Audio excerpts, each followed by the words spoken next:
Cyber ವಂಚಕರು ಒಂದು ಕಡೆ ಆದರೆ ಇದೀಗ ದೇಶವನ್ನೇ ಬಿಚ್ಚಿ ಬೀಳಿಸುವ ಎಟಿಎಂನಲ್ಲಿ ಯಾಮಾರಿಸಿ ಜನರಿಂದ ಹಣವನ್ನು ದೋಚುವ ಇನ್ನೊಂದು ಗ್ಯಾಂಗ್ ಹುಟ್ಟಿಕೊಂಡಿದೆ.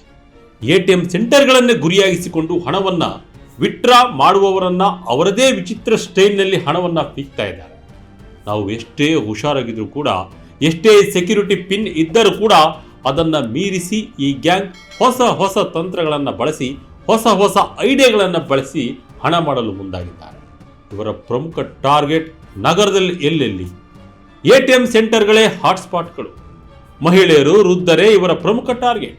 ಹಾಗಾದ್ರೆ ಈ ಹೊಸ ಗ್ಯಾಂಗ್ ಹೊಂಚು ಹಾಕಿದ್ದು ಹೇಗೆ? ಎಟಿಎಂನಲ್ಲಿ ಯಾವೆಲ್ಲ ತಂತ್ರವನ್ನು ಬಳಸಿದ್ರು? ನಾಗರಿಕರು ಹೇಗೆ ಸುರಕ್ಷಿತವಾಗಿರಬೇಕು? ಪೊಲೀಸರು ಕೊಟ್ಟ ಪ್ರಮುಖ ಸಲಹೆಗಳೇ?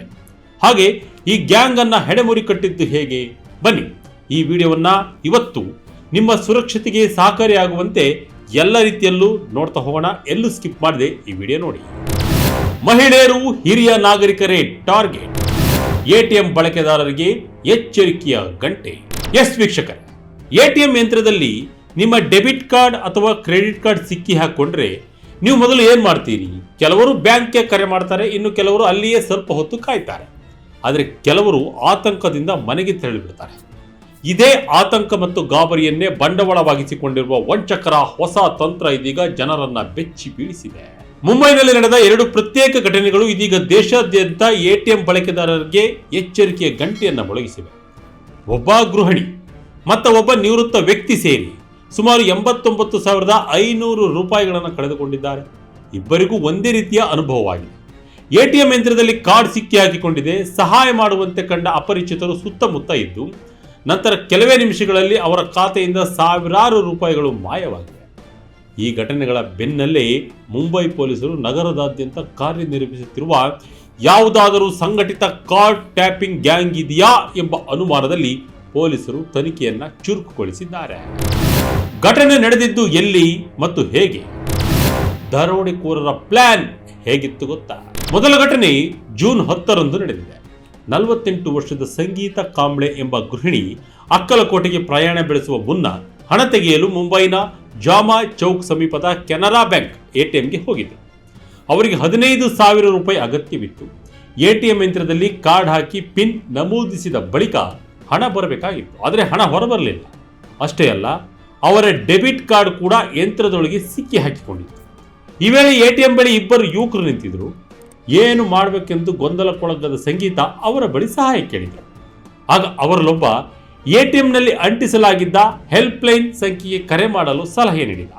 ಸಂಗೀತ ಅವರ ಪತಿ ಆ ಸಂಖ್ಯೆಗೆ ಕರೆ ಮಾಡಿದ್ರು. ಫೋನ್ ಸ್ವೀಕರಿಸಿದ ವ್ಯಕ್ತಿ ತಾನು ಬ್ಯಾಂಕ್ ಸಿಬ್ಬಂದಿ ಎಂಬಂತೆ ಮಾತನಾಡಿ ತಂತ್ರಜ್ಞರು ಬಂದು ಸಮಸ್ಯೆ ಬಗೆಹರಿಸುತ್ತಾರೆ ಎಂದು ಭರವಸೆ ನೀಡಿದ. ಇದನ್ನು ನಂಬಿದ ದಂಪತಿ ಅಲ್ಲಿಂದ ತೆರಳಿದ್ರು. ಆದರೆ ಕೆಲವೇ ಸಮಯದಲ್ಲಿ ಸಂಗೀತರವರ ಮೊಬೈಲ್ಗೆ ಆಘಾತಕಾರಿ ಸಂದೇಶಗಳು ಬರಲಾರಂಭಿಸಿದವು.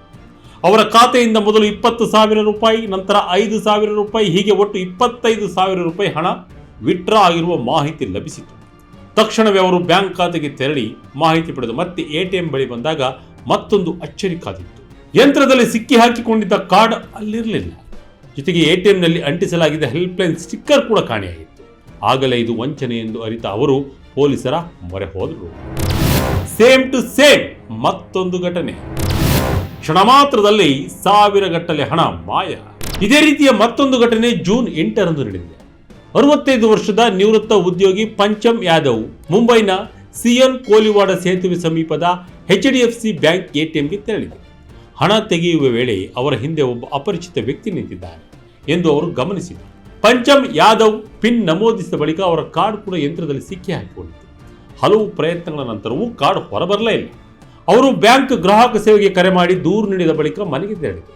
ಆದರೆ ಆ ದಿನ ಸಂಜೆ ಅವರ ಮೊಬೈಲ್ಗೆ ಒಂದರ ಹಿಂದೆ ಒಂದಂತೆ ವಹಿವಾಟಿನ ಸಂದೇಶಗಳು ಬರತೊಡಗಿದ್ದವು. 20,000ದ 3 ವಹಿವಾಟುಗಳು ಮತ್ತು 4,500 ರೂಪಾಯಿಯ ಇನ್ನೊಂದು ವಹಿವಾಟು ನಡೆದಿತ್ತು. ಒಟ್ಟು 64,500 ರೂಪಾಯಿ ಹಣ ಖಾತೆಯಿಂದ ಮಾಯವಾಗಿತ್ತು.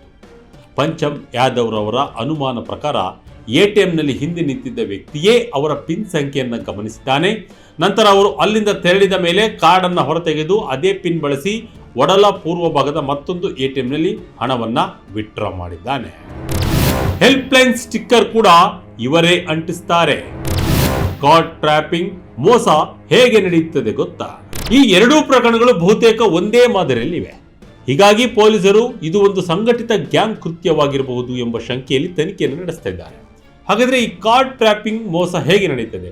ಸಾಮಾನ್ಯವಾಗಿ ವಂಚಕರು ಎಟಿಎಂ ಯಂತ್ರದ ಕಾರ್ಡ್ ಸ್ಲಾಟ್ಗೆ ಬಹಳ ತೆಳುವಾದ ಪ್ಲಾಸ್ಟಿಕ್ ಪಟ್ಟಿಗಳು, ಅಂಟು ಪದಾರ್ಥಗಳು ಅಥವಾ ವಿಶೇಷ ಟ್ರ್ಯಾಪಿಂಗ್ ಸಾಧನಗಳನ್ನು ಅಳವಡಿಸಿರುತ್ತಾರೆ. ಇದರಿಂದ ಗ್ರಾಹಕರು ಕಾರ್ಡ್ ಬಳಸಿದಾಗ ಅದು ಯಂತ್ರದೊಳಗೆ ಸಿಕ್ಕಿ ಹಾಕಿಕೊಳ್ಳುತ್ತೆ. ಗ್ರಾಹಕರು ಆತಂಕಕ್ಕೊಳಗಾದಾಗ ವಂಚಕರು ಸಹಾಯ ಮಾಡುವಂತೆ ನಟಿಸುತ್ತಾರೆ. ಕೆಲವೊಮ್ಮೆ ಅವರೇ ಅಲ್ಲೇ ನಿಂತು ಪಿನ್ ಸಂಖ್ಯೆ ಗಮನಿಸುತ್ತಾರೆ. ಇನ್ನು ಕೆಲ ಸಂದರ್ಭಗಳಲ್ಲಿ ಸಣ್ಣ ಕ್ಯಾಮೆರಾಗಳನ್ನು ಅಳವಡಿಸಿ ಪಿನ್ ಅನ್ನ ರೆಕಾರ್ಡ್ ಮಾಡ್ತಾರೆ. ಅಷ್ಟೇ ಅಲ್ಲದೆ ನಕಲಿ ಹೆಲ್ಪ್ ಲೈನ್ ಸ್ಟಿಕ್ಕರ್ಗಳನ್ನ ಎಟಿಎಂ ಯಂತ್ರದ ಮೇಲೆ ಅಂಟಿಸುತ್ತಾರೆ. ಗ್ರಾಹಕರು ಆ ಸಂಖ್ಯೆಗೆ ಕರೆ ಮಾಡಿದಾಗ ತಾವು ಬ್ಯಾಂಕ್ ಸಿಬ್ಬಂದಿ ಎಂಬಂತೆ ಮಾತನಾಡಿ ಅವರನ್ನ ಸಮಾಧಾನ ಪಡಿಸುತ್ತಾರೆ. ಗ್ರಾಹಕರು ಅಲ್ಲಿಂದ ತೆರಳಿದ ಬಳಿಕ ಸಿಕ್ಕಿ ಹಾಕಿಕೊಂಡ ಕಾರ್ಡ್ ಅನ್ನ ಸುಲಭವಾಗಿ ಹೊರತೆಗೆದು ಈಗಾಗಲೇ ತಿಳಿದುಕೊಂಡಿರುವ ಪಿನ್ ಅನ್ನ ಬಳಸಿ ಹಣವನ್ನು ದೋಚಿ ಪರಾರಿಯಾಗ್ತಾರೆ. ಸಾರ್ವಜನಿಕರಿಗೆ ಪೊಲೀಸರ ಸಲಹೆಗಳೇನು? ಯಾವೆಲ್ಲ ಜಾಗರೂಕತೆ ವಹಿಸಿದ್ರೆ ಉತ್ತಮ? ಈ ರೀತಿಯ ಮೋಸಗಳು ಹೊಸದೇನಲ್ಲ. ಆದರೆ ಇತ್ತೀಚಿನ ದಿನಗಳಲ್ಲಿ ವಂಚಕರು ಅತ್ಯಂತ ಚಾಣಾಕ್ಷತನದಿಂದ ಈ ಕೃತ್ಯಗಳನ್ನು ನಡೆಸುತ್ತಿರುವುದರಿಂದ ಸಾಮಾನ್ಯ ಜನರು ಸುಲಭವಾಗಿ ಬಲಿಯಾಗ್ತಿದ್ದಾರೆ. ಪೊಲೀಸರು ಈ ಹಿನ್ನೆಲೆಯಲ್ಲಿ ಸಾರ್ವಜನಿಕರಿಗೆ ಕೆಲವು ಪ್ರಮುಖ ಸಲಹೆಗಳನ್ನು ನೀಡಿದ್ದಾರೆ. ಮೊದಲನೇದಾಗಿ ಎಟಿಎಂನಲ್ಲಿ ಕಾರ್ಡ್ ಸಿಕ್ಕಿ ಹಾಕಿಕೊಂಡರೆ ಯಾವುದೇ ಕಾರಣಕ್ಕೂ ಅಲ್ಲಿಂದ ತೆರಳಬಾರದು. ಬ್ಯಾಂಕ್ ಸಿಬ್ಬಂದಿ ಅಥವಾ ಭದ್ರತಾ ಸಿಬ್ಬಂದಿ ಬರುವವರೆಗೂ ಅಲ್ಲಿಯೇ ಉಳಿಯುವುದು ಸುರಕ್ಷಿತ. ಇನ್ನು ಎರಡನೇದಾಗಿ ಕಾರ್ಡ್ ಸಿಕ್ಕಿಕೊಂಡ ಬಳಿಕ ತಕ್ಷಣವೇ ಬ್ಯಾಂಕ್ನ ಅಧಿಕೃತ ಹೆಲ್ಪ್ಲೈನ್ ಅಥವಾ ಮೊಬೈಲ್ ಬ್ಯಾಂಕಿಂಗ್ ಆ್ಯಪ್ ಮೂಲಕ ಕಾರ್ಡ್ ಅನ್ನು ತಕ್ಷಣ ಬ್ಲಾಕ್ ಮಾಡಬೇಕು. ಕೆಲವೇ ನಿಮಿಷಗಳ ವಿಳಂಬವು ಸಾವಿರಾರು ರೂಪಾಯಿ ನಷ್ಟಕ್ಕೆ ಕಾರಣವಾಗಬಹುದು. ಇನ್ನು ಮೂರನೇದಾಗಿ ಅಪರಿಚಿತ ವ್ಯಕ್ತಿಗಳ ಸಹಾಯವನ್ನು ಎಂದಿಗೂ ನಂಬಬಾರದು. ಅವರು ಎಷ್ಟೇ ಒಳ್ಳೆಯವರಂತೆ ಕಂಡರೂ ನಿಮ್ಮ ಕಾರ್ಡ್ ಅಥವಾ ಪಿನ್ ಸಂಬಂಧಿತ ಮಾಹಿತಿಯನ್ನು ಹಂಚಿಕೊಳ್ಳಬಾರದು. ಇನ್ನು ನಾಲ್ಕನೇದಾಗಿ ಪಿನ್ ನಮೂದಿಸುವಾಗ ಕೀಪ್ಯಾಡ್ ಅನ್ನು ಕೈಯಿಂದ ಮುಚ್ಚಿಕೊಳ್ಬೇಕು. ಇದರಿಂದ ಹಿಂದೆ ನಿಂತಿರುವ ಅಥವಾ ಗುಪ್ತ ಕ್ಯಾಮೆರಾಗಳು ಪಿನ್ ದಾಖಲಿಸುವ ಸಾಧ್ಯತೆ ಕಡಿಮೆ ಆಗುತ್ತೆ. ಐದನೇದಾಗಿ ಎಟಿಎಂ ಯಂತ್ರದಲ್ಲಿ ಅಂಟಿಸಲಾಗಿರುವ ಹೆಲ್ಪ್ಲೈನ್ ಸಂಖ್ಯೆಗಳನ್ನು ನಂಬುವ ಮುನ್ನ ಪರಿಶೀಲಿಸಬೇಕು. ಬ್ಯಾಂಕ್ನ ಅಧಿಕೃತ ವೆಬ್ಸೈಟ್, ಪಾಸ್ಬುಕ್ ಅಥವಾ ಗ್ರಾಹಕ ಸೇವಾ ಕೇಂದ್ರದ ಮೂಲಕವೇ ಸರಿಯಾದ ಸಂಖ್ಯೆಯನ್ನು ಪಡೆದುಕೊಳ್ಳಬೇಕು. ಕಾರ್ಡ್ ಬ್ಲಾಕ್ ಆದರೆ ಮೊದಲಿಗೆ ಮಾಡಬೇಕಾದದ್ದು ಏನು? ಇಂದಿನ ಡಿಜಿಟಲ್ ಯುಗದಲ್ಲಿ ಹಣಕಾಸಿನ ವಹಿವಾಟುಗಳು ಸುಲಭವಾಗಿವೆ. ಆದರೆ ಅದರ ಜೊತೆಗೆ ಸೈಬರ್ ಅಪರಾಧಿಗಳ ಹೊಸ ಹೊಸ ತಂತ್ರಗಳು ಹೆಚ್ಚುತ್ತಾ ಇವೆ. ಕೆಲವೇ ನಿಮಿಷಗಳ ನಿರ್ಲಕ್ಷ್ಯ ಜೀವನ ಪೂರ್ತಿ ಉಳಿಸಿಕೊಂಡ ಹಣವನ್ನು ಕಳೆದುಕೊಳ್ಳುವಂತೆ ಮಾಡಬಹುದು. ಆದ್ದರಿಂದ ಎಟಿಎಂ ಬಳಸುವ ಪ್ರತಿಯೊಬ್ಬರು ಎಚ್ಚರಿಕೆಯಿಂದಿರಬೇಕು. ಕಾರ್ಡ್ ಸಿಕ್ಕಿ ಹಾಕಿಕೊಂಡರೆ ಗಾಬರಿ ಆಗಬಾರ್ದು. ಅಪರಿಚಿತರ ಮಾತಿಗೆ ಮರಳಾಗಬಾರ್ದು. ತಕ್ಷಣ ಕಾರ್ಡ್ ಬ್ಲಾಕ್ ಮಾಡಬೇಕು. ಬ್ಯಾಂಕ್ನ ಅಧಿಕೃತ ಮಾರ್ಗಗಳನ್ನೇ ಬಳಸಬೇಕು.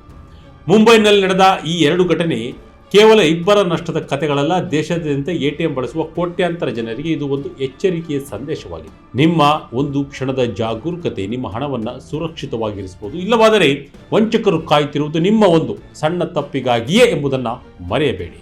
ಒಟ್ಟಿನಲ್ಲಿ ಮುಂಬೈನಲ್ಲಿ ನಡೀತಿರುವ ಈ ಘಟನೆ ನಮಗೊಂದು ಪಾಠವನ್ನು ಕಲಿಸುತ್ತೆ. ನಾವು ಕ್ಯಾಶ್ಲೆಸ್ ವಹಿವಾಟು ಮಾಡೋದು ಉತ್ತಮ ಒಂದು ಕಡೆಯಾದರೆ, ಎಟಿಎಂನಲ್ಲಿ ಹಣವನ್ನು ತೆಗೆಯುವಾಗ ಯಾವೆಲ್ಲ ಮುನ್ನೆಚ್ಚರಿಕೆಗಳನ್ನು ತೆಗೆದುಕೊಳ್ಬೇಕು ಅನ್ನೋದನ್ನು ತಿಳಿದುಕೊಳ್ಬಹುದಾಗಿದೆ. ಅದರಲ್ಲೂ ಮಹಿಳೆಯರು, ನಿವೃತ್ತ ನೌಕರರು ಆದಷ್ಟು ನಿಮ್ಮ ಜೊತೆ ಬೇರೆ ಯಾರನ್ನಾದರೂ ಕರ್ಕೊಂಡು ಹೋದಲ್ಲಿ ಇನ್ನೂ ಉತ್ತಮ. ನಾವು ಎಷ್ಟೇ ಜಾಗರೂಕರಾಗಿ ಇದ್ದರೂ ಕೂಡ ವಂಚಕರು ಒಂದು ಹೆಜ್ಜೆ ಮುಂದೆ ಆಲೋಚನೆ ಮಾಡಿರ್ತಾರೆ. ಇಂತಹವುಗಳಿಗೆ ಅವಕಾಶ ಮಾಡಿಕೊಡಬಾರದು. ಎಟಿಎಂ ಬಳಿ ಭದ್ರತಾ ಸಿಬ್ಬಂದಿ ಸಹಾಯವನ್ನು ಪಡೆಯಬೇಕು. ಏನಾದರೂ ಅನುಮಾನ ಬಂದಲ್ಲಿ ತಕ್ಷಣವೇ ಪೊಲೀಸ್ ಸಹಾಯವಾಣಿಗೆ ಕರೆ ಮಾಡೋದು ಇನ್ನೂ ಉತ್ತಮ. ನಿಮಗೂ ಈ ರೀತಿ ಅನುಭವ ಆಗಿದೆಯಾ? ಹಾಗಾದರೆ ತಾವು ತೆಗೆದುಕೊಂಡ ಮೊದಲ ನಿರ್ಧಾರವೇನು? ಕಮೆಂಟ್ ಮೂಲಕ ತಿಳಿಸಿ. ಇದಾಗಿತ್ತು ಈ ಕ್ಷಣದ ಇಂಟ್ರೆಸ್ಟಿಂಗ್ ಸ್ಟೋರಿ. ಇದೇ ರೀತಿಯ ಸ್ಟೋರಿಗಾಗಿ Vijaya Karnataka website, YouTube page, Facebook page follow ಮಾಡ್ತಾ ಇರಿ. ಧನ್ಯವಾದಗಳು.